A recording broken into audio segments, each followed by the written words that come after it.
Buenos días. Ahora transmitiendo desde una madrugada del 6 de mayo del año del coronavirus. Y ahora pretendo abundar sobre la capacidad de acción y la capacidad de culpabilidad de las personas jurídicas. Hace unos días un amigo me platicó que un profesor sostuvo que las personas jurídicas no tienen capacidad de acción y no tienen capacidad de culpabilidad, y sin embargo entró a debate sobre cómo una persona jurídica puede ser autor, coautor o autor mediato. Negó la posibilidad de que fuera partícipe, inductor o cómplice, alegando de que no tiene voluntad, pero sostuvo que sí puede ser autor mediato. Incluso consideró que la autoría mediata es la mejor manera para dar respuesta a los problemas de la responsabilidad penal de la persona jurídica. A mi parecer esto es falso.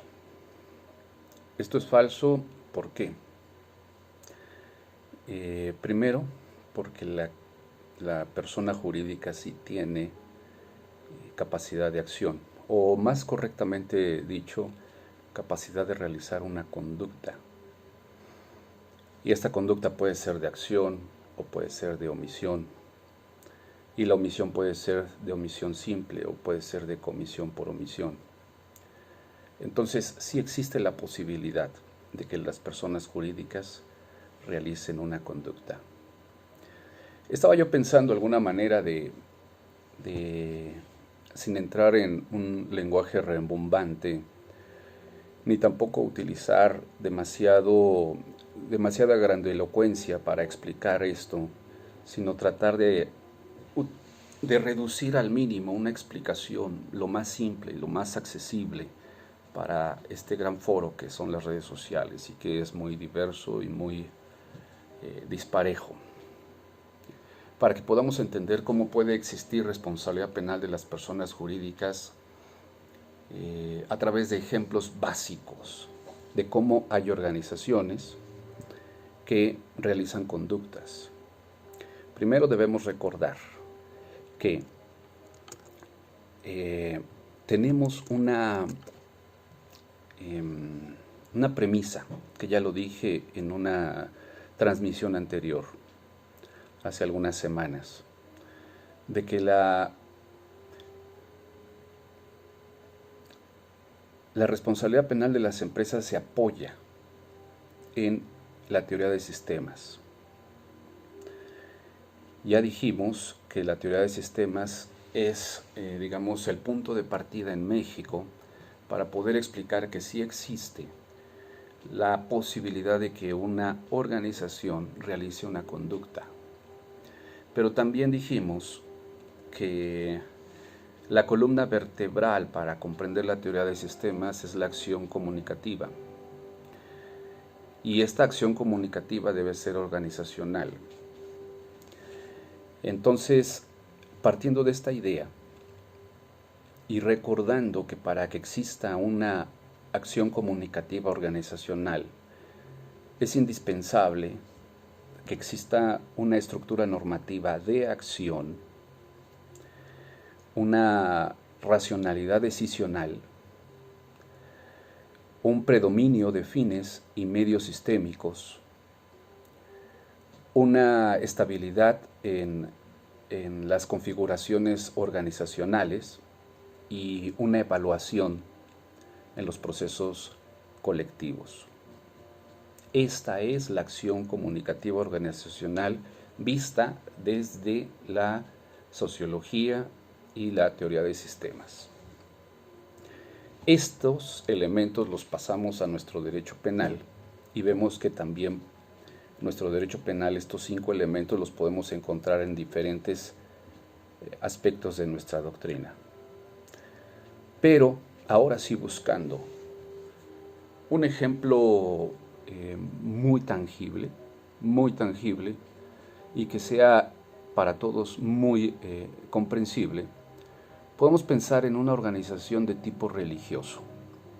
Por ejemplo, esa organización de tipo religioso que todos los domingos, aproximadamente a las 9 o 10 de la madrugada, llegan y tocan. ¿Podemos hablar? Esta organización religiosa que todos conocemos tiene una acción comunicativa organizacional.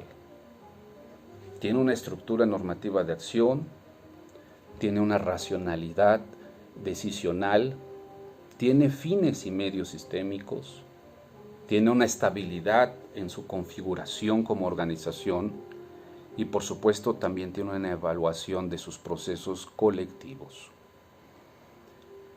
Esta organización religiosa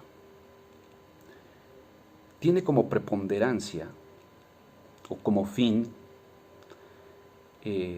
la divulgación de su evangelio.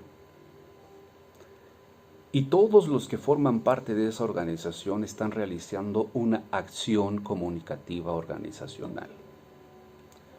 Todos los que están los domingos en la madrugada, cuando uno apenas cenó un par de horas antes, ellos ya tienen presente realizar una conducta, una acción organizacional.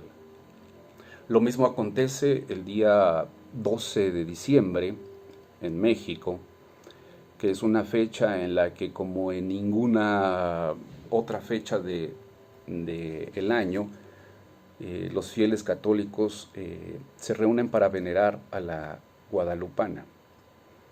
También tienen una estructura de acción normativa, también tienen una racionalidad para tomar una decisión de qué realizar ese día. Tienen un fin y medios y son sistémicos. Tienen una estabilidad en las configuraciones como organización y evaluación de procesos colectivos. Estas acciones comunicativas son significativas en estos grupos religiosos. Y lo mismo acontece con los otros grupos protestantes, donde, por ejemplo, sus características en sus conductas son muy palpables, son muy obvias, e incluso han sido escritas por sociólogos como Max Weber cuando escribió La ética protestante y el espíritu capitalista. Describió a esta comunidad protestante como un grupo ascético, una palabrita que también yo tuve que recurrir al diccionario de la Real Academia Española para comprender en qué consistía. Dijo, estas son las características de este grupo religioso. ¿Qué significa? Esa es su acción comunicativa o alguna de sus acciones comunicativas. Esa es alguna de sus conductas organizacionales. Lo mismo hizo Alexis de Tocqueville cuando escribió La democracia en América, también describió las características de este grupo religioso. Bueno, ahí tenemos un ejemplo palpable de cómo sí existen conductas organizacionales. Por eso, en nuestro derecho penal mexicano, se decidió optar por una responsabilidad penal autónoma. No solamente la responsabilidad penal para personas físicas, sino también de manera autónoma para personas morales, atribuyéndoles que como organización sí tienen capacidad para realizar conductas organizacionales. Esto es una acción organizacional. Y esto lo traemos gracias a la teoría de sistemas. Esto lo traemos gracias a la sociología y a nadie más. Ahí es nuestro punto de apoyo. De esta manera, nosotros podemos identificar cómo una organización sí puede realizar conductas. Es también curioso, por ejemplo, en el siglo pasado, en Europa, nació el tema de la dignidad de las personas jurídicas y también se les exigió que tuvieran una responsabilidad social. esa también es una acción comunicativa. Esa también es una conducta organizacional, una responsabilidad social como organización. Y por eso ya tienen dignidad una persona jurídica. Como podemos ver, sí existe una conducta organizacional. Por eso me llama la atención que me hayan platicado que en estas clases virtuales del INACYPE se haya sostenido que la persona jurídica no tiene capacidad de acción y no tiene capacidad de culpabilidad, no tiene capacidad de emitir una voluntad, pero al mismo tiempo estas mismas personas dijeron que sí tienen capacidad para ser autor, coautor, autor mediato, y que incluso sostienen que la autoría mediata es la respuesta para atribuir responsabilidad penal a las personas jurídicas. Este planteamiento, desde un aspecto de la lógica, es tan irracional que sería tan grave como decir, yo soy ateo, pero sin embargo creo que Jesucristo puede salvar al mundo y darnos la vida eterna. Puede ser el autor de la salvación y de la vida eterna, pero soy ateo. Si alguien sostiene que la responsabilidad penal de las personas jurídicas carece la persona jurídica de capacidad de acción y carece de capacidad o de ser apto para ser culpable, entonces discutir si puede ser autor, coautor o autor mediato es una discusión realmente inhóspita, es vana, porque si vas a desconocer la capacidad de acción y vas a desconocer la capacidad de culpabilidad, entonces no puedes tampoco decir que puede ser autor, coautor o autor mediato. La capacidad de acción no nada más es ahorita en estos ejemplos de tipo religioso para aspectos eminentemente lícitos, sino también puede ser para conductas ilícitas organizacionales. Veamos ahora algunos ejemplos. La delincuencia organizada. La delincuencia organizada también realiza conductas como una persona moral, esto es, una persona jurídica o una persona moral sin personalidad jurídica, eso es lo más correcto decir. También están reguladas en nuestro Código Penal y también en España están reguladas las personas morales sin personalidad jurídica.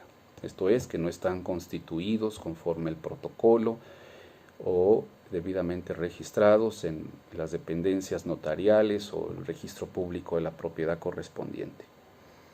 También existe personalidad jurídica en estas, también existe capacidad en estas personas morales sin personalidad jurídica. La delincuencia organizada realiza conductas, esto es, tiene capacidad de acción, por supuesto. Es un dolo también, como las iglesias, es un dolo colectivo, esto es, el deseo de desplegar una conducta y esa conducta determinada puede, en este caso de la delincuencia organizada, ser clasificada dentro de un tipo penal, y este ejercicio de clasificación dentro de un tipo penal le corresponde a los operadores del sistema. Y pueden existir otras organizaciones. Por ejemplo, yo vivo en un condominio. Este condominio no tiene personalidad jurídica, pero con cierta regularidad, en ocasiones más de la que debería, tenemos junta de vecinos. En esta junta de vecinos muchas ocasiones se tratan temas como para, por ejemplo, obtener recursos para el el bien de todo el condominio, toda la unidad, ya sea impermeabilizar los techos, comprar tinacos o podar el jardín que está aquí a un costado. Bajar esos recursos u obtener esos recursos del gobierno puede ser a través de un delito, ya sea una falsedad de declaraciones, puede ser a través de un fraude o incluso alguna conducta que tenga que ver con algún robo. Las conductas son típicas, por supuesto. Tenemos capacidad de acción como condóminos, por supuesto también, colectivos, independientemente de que por separado podamos o no tener responsabilidad penal, pero también como una persona moral sin personalidad jurídica propia, pero sí como persona moral, reconocida por nuestro derecho penal mexicano y, como dije, también en algunos países de Europa. ¿Esto qué significa? Esto significa que sí existen conductas organizacionales y que esas conductas organizacionales tienen una estructura normativa de acción gracias a la lucidez que nos da la sociología y la teoría de sistemas. Existe una racionalidad decisional, esto es voluntad. Existe un predominio de fines y los medios sistémicos, esto es, el sistema organizacional encuentra cuál es el propósito que va a alcanzar. Existe una estabilidad en la configuración organizacional y finalmente existe una evaluación de los procesos. Esta evaluación de los procesos colectivos, generalmente en el derecho penal lo identificamos o creemos que el principal responsable es el oficial de cumplimiento. Bueno, finalmente estas conductas son muy claras para entender que las organizaciones sí pueden realizar conductas, esto es, sí tienen capacidad de acción y también tienen capacidad de ser culpables. La culpabilidad también es muy importante identificarla para una organización. Por ejemplo, sabemos que culpabilidad, bueno, inicialmente sabíamos gracias a Reinhard von Frank que culpabilidad es reprochabilidad. Jeschek dijo muy tajante, no es reprochabilidad, es responsabilidad, y este término lo retoma Roxin también para decir que culpabilidad es responsabilidad. Gunther Jacobs todavía le da un sentido más sociológico, porque comprende a la culpabilidad como una deslealtad al derecho. Y esto también nos interesa mucho, porque precisamente esa deslealtad al derecho es la manera como podemos identificar a la culpabilidad de una persona jurídica. Me voy a regresar al ejemplo de mi condominio. Vamos a suponer que todos los condóminos de la unidad en la que yo vivo realmente decidimos realizar una conducta desleal al derecho para obtener un beneficio, y lo hacemos a nombre y a cuenta de nuestro condominio. Entonces, ahí ya tenemos conciencia de la antijuridicidad del hecho. Es una acción comunicativa también.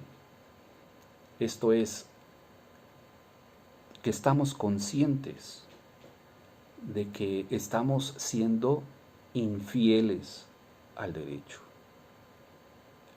Estamos conscientes que le estamos dando la espalda al derecho. La conciencia de la antijuridicidad del hecho es un cimiento de la culpabilidad. Si bien la imputabilidad es un presupuesto, la conciencia de la antijuridicidad del hecho debe permear. Bueno, entonces, La persona jurídica tiene capacidad tanto de realizar una acción como también tiene capacidad para realizar, para ser objeto de culpabilidad. Finalmente, quiero decir que la autoría mediata no es la única respuesta para hablar de la responsabilidad penal de las personas jurídicas. La autoría mediata solamente es una de las formas en las que una persona jurídica puede imputársele un hecho. A la persona jurídica puede actuar como autor, coautor, autor mediato, partícipe inductor o partícipe cómplice. Cualquiera de las 5 formas. Y significa que si es autor, coautor, autor mediato, partícipe inductor o partícipe cómplice, incluso encubridor, ya sea como forma especial de autoría o como forma especial de participación, el director de la empresa, el oficial de cumplimiento, el contador o cualquier otro empleado que realice conductas también puede ser autor, coautor, autor mediato, partícipe inductor o partícipe cómplice. Eso significa que no podemos nosotros estar diciendo que los empleados de la empresa solamente son instrumentos. No, de ninguna manera. Y digan no durante toda la noche hasta que amanezca. No, no, no. Los empleados de la empresa no necesariamente son instrumentos, porque recuerden que si suponemos que la empresa es autor mediato y los empleados son instrumentos, la autoría mediata para que se presente requiere de 4 características o 4 variables. Número 1. El autor mediato es aquel que instrumentaliza a un inimputable. Número 2. El autor mediato es el que instrumentaliza también a través de la coacción. Esto es, el instrumento es coaccionado. Número 3. La autoría mediata es cuando te aprovechas del error en el que se encuentra tu instrumento. Y número 4 es cuando el autor mediato se aprovecha de su nivel jerárquico a través de organismos organizados de poder. Entonces, si decimos que la empresa es o solamente puede ser autor mediato y que los trabajadores, empleados o directivos o inferiores en la empresa solamente son instrumentos, estamos rompiendo con lo que decidimos en México de una responsabilidad penal autónoma.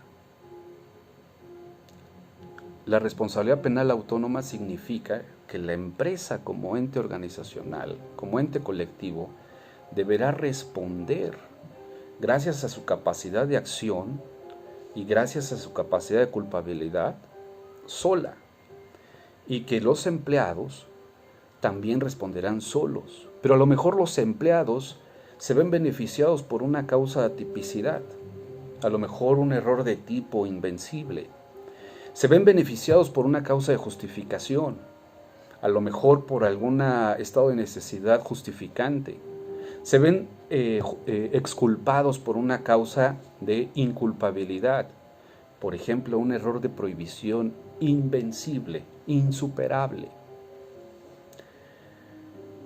Y por lo tanto, ellos quedarán absueltos y la empresa quedará autónomamente como culpable.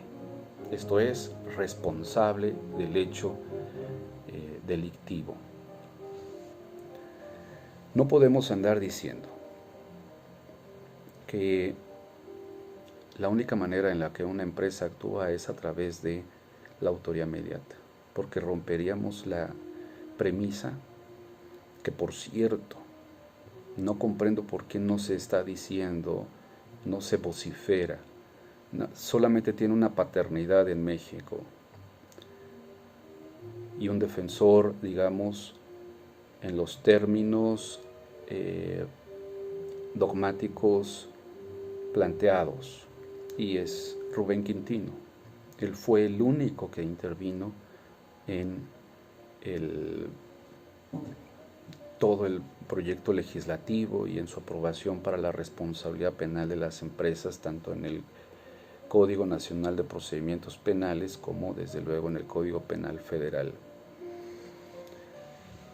Me llama la atención incluso que algunos están invocando el Código Penal para la Ciudad de México, antes Distrito Federal, cuando en realidad ese código y lo que ahí aparece legislado es un año antes de que entrara en vigor la reforma al CNPP en materia de responsabilidad penal de las personas jurídicas. Esto es, quieren criticar el Código Penal de la Ciudad de México en cuanto a la responsabilidad penal de las empresas, cuando en realidad fue superado por una reforma al CNPP y al Código Penal Federal en un año después, 8 o 10 meses después, y obviamente derogando todas las disposiciones que contravengan esto y exigiendo que se estipularon números clausus.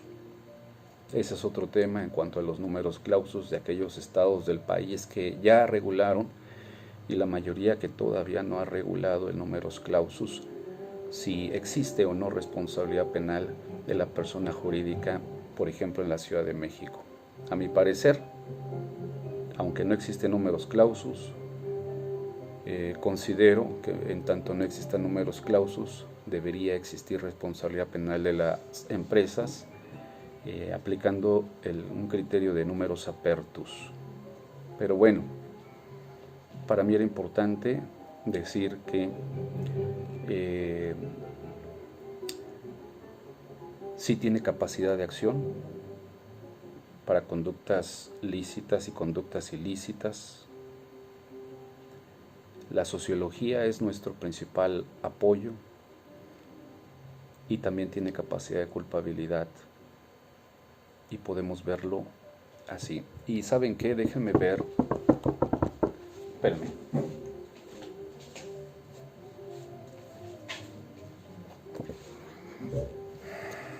Hace pocos meses